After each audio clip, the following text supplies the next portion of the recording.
आपका नाम सूरज यादव, एक टाइटल आपने लगा रखा है महान, तो ये महान टाइटल क्यों? एक ऐसी नाव पे सवार हैं जो बेहद संघर्षशील है और बहुत ज़्यादा संघर्ष करते हैं। जी, जो भी बड़े दल हैं उसमें कहीं ना कहीं कार्यकर्ताओं का शोषण हो रहा है, तभी इस तरह का स्टंट लोग ले रहे हैं।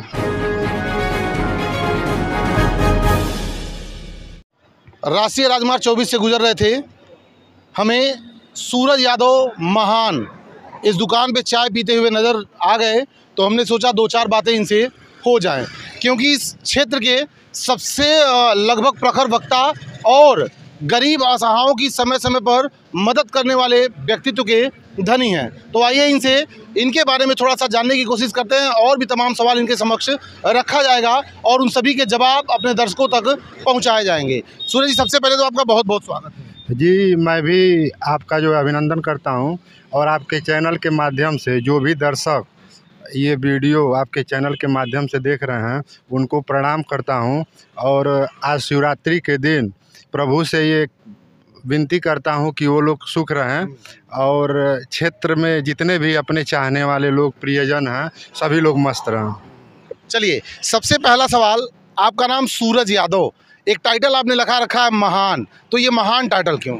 ये टाइटल जो महान का है, सूरज यादव महान, इसमें कुछ राजनीतिक जुड़ाव है जिसको पर्दे के पीछे ही रहने दिया जाए तो ठीक है।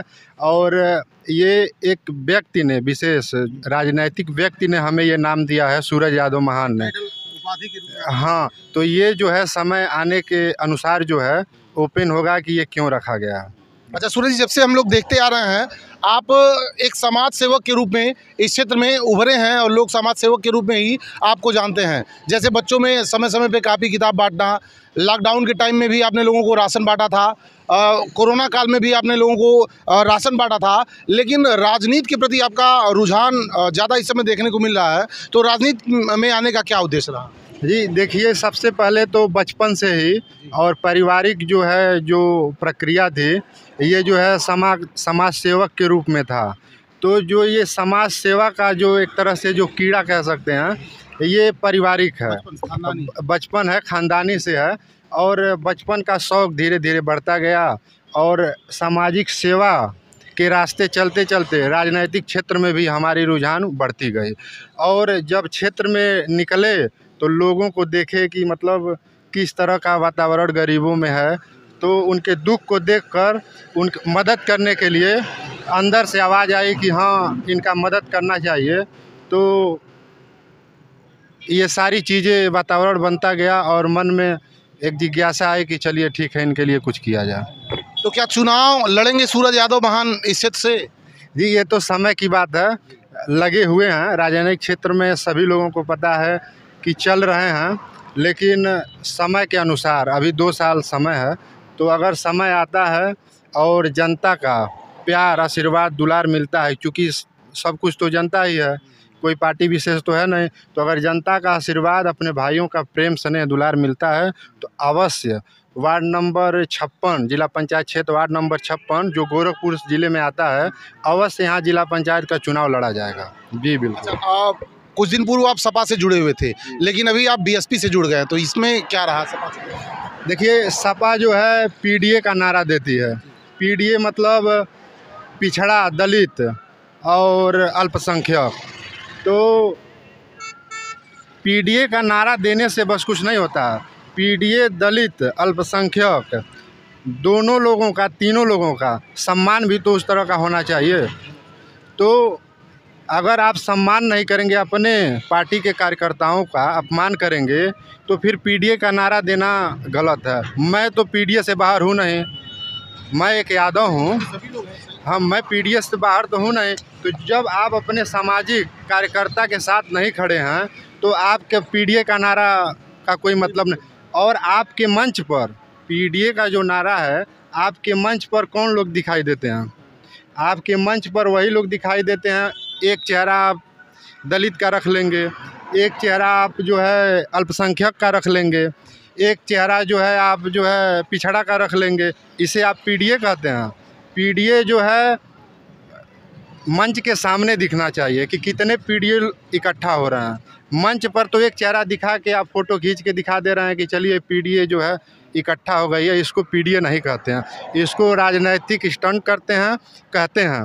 और ये जो है दोहरा चरित्र है सपा की, इसको पीडीए नहीं कहते हैं। इसलिए उनके भावनाओं से आहत होकर हमारा जो राजनैतिक रुझान है, जो हमारा व्यक्तिगत विचार है, तो मैं जो है सपा से अलग हो गया। और बाकी जो चीज़ें हुई उसको मैं आपके चैनल के माध्यम से नहीं कहना चाहता हूँ। आपको पता होगा कि क्या चीज़ें हैं क्या नहीं हैं, तो उसको पर्दे के पीछे ही रखा जाए तो ठीक है। बाकी पूरा कुशवासी समझ रही है, जान रही है कि क्या किया गया क्या नहीं किया गया। तो ये चीज़ है पीडीए का, और इसलिए हम समाजवादी पार्टी से बसपा में गए। तो हमारा मूल उद्देश्य क्या है? मूल उद्देश्य है कि जो शोषित वंचित दलित वर्ग हैं, जो पार्टी उसको आगे की तरफ लेके जाएगी उनका हम साथ देंगे, भले वो निचले पैदान पे हो। बसपा निचले पैदान। आप एक ऐसी नाव पे सवार हैं जो बेहद संघर्षशील है और बहुत ज़्यादा संघर्ष कर रही है। जी जी बिल्कुल, अभी एक सीट है उनका, लेकिन आप इस बात को भी ध्यान में रखिए कि 2014 लोकसभा के चुनाव में सपा जो है मात्र 5 सीट थी सपा की, तो उन्होंने भी तो इंडिया गठबंधन में 37 सीट तक पहुँचे हैं। और एक समय था बीजेपी भी 0 थी, तो उसने केंद्र में सरकार बनाई। केंद्र में सरकार बनाते हुए कई प्रदेश में सरकार बनाई और उत्तर प्रदेश में दूसरी बार सरकार बनाई। तो जब एक पार्टी 0 से उठकर यहाँ तक पहुँच सकती है, तो बसपा जो मायावती जी की पार्टी है वो जो है 1 सीट से उठकर पूरे प्रदेश में सरकार क्यों नहीं बना सकती है। तो हम कार्यकर्ता संघर्ष करेंगे, जो भी बसपा के लोग क्षेत्र में हैं मैं उनके साथ संघर्ष करूंगा, और इस पार्टी के लिए 20 साल भी संघर्ष करना पड़े तो किया जाएगा, और पुनः इसको उत्तर प्रदेश के सत्ते में हम लोग लेकर आएंगे। ये सभी भीमवादी और संविधानवादी लोग जानते हैं, समझते हैं, मानते हैं और मेहनत भी करेंगे। अच्छा, कार्यकर्ताओं से जुड़े हुए एक सवाल, अभी महाराजगंज जिले में एक घटना घटी थी। धर्मात्मा निषाद नाम के एक शख्स ने आत्महत्या कर लिया था, और एक बड़ा आरोप डॉक्टर संजय निषाद वो उनके लड़कों पर लगा करके गए थे कि वो उनके मौत का कारण वही हैं। तो कहने का मतलब है क्या जो तमाम ये दल हैं उसमें कार्यकर्ताओं की उपेक्षा होती है? जी देखिए, जो भी बड़े दल हैं उसमें कहीं ना कहीं कार्यकर्ताओं का शोषण हो रहा है, तभी इस तरह का स्टंट लोग ले रहे हैं। ये बहुत ही दुखद स्थिति है कि एक सामाजिक व्यक्ति जो है इस तरह का कदम उठाने के लिए प्रेरित हुआ, जो समाज के साथ साथ एक परिवार का भी नुकसान है। ये इसका जो है प्रशासन को संज्ञान लेना चाहिए, और जो भी उचित हो प्रशासनिक तौर पर वो कार्रवाई होनी चाहिए। चलिए, अगर सूरज यादव महान जिला पंचायत चुनाव यहाँ से लड़ते हैं तो किन मुद्दों पे काम करेंगे? देखिए, हमारा मुद्दा क्लियर है। आप देखते होंगे झुंगी बस्तियाँ पड़ी हुई हैं, हाँ, बहुजन समाज के लोग पड़े हुए हैं, जाने के लिए रास्ता नहीं है, बहने के लिए पानी नहीं है, रहने के लिए घर नहीं है, पढ़ने के लिए शिक्षा नहीं है, इलाज के लिए स्वास्थ्य व्यवस्था नहीं है, तो जाने के लिए सही सड़क।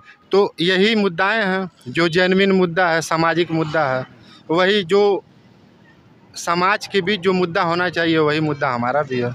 चलिए, बहुत बहुत धन्यवाद सूरज भाई अपना कीमती समय देने के लिए। जी जी, बहुत बहुत धन्यवाद। और आपके चैनल के माध्यम से पुनः मैं अपील करना चाहता हूँ क्षेत्र की जनता से कि हमारा सहयोग करें।